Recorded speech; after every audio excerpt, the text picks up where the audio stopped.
So I bought my wife a bunch of flowers, and unfortunately this one was broken. Shame, lovely flower. So, can we save it for a little while? I mean, after all, it's only going to be in the vase for what, a few days, and then it gets thrown away.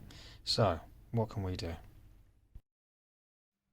So what do? Well, you take a match, a knife, scrape off the ends to points.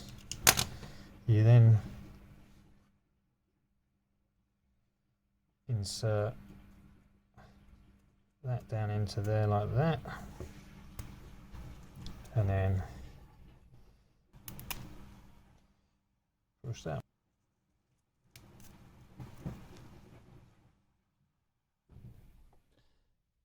There you see.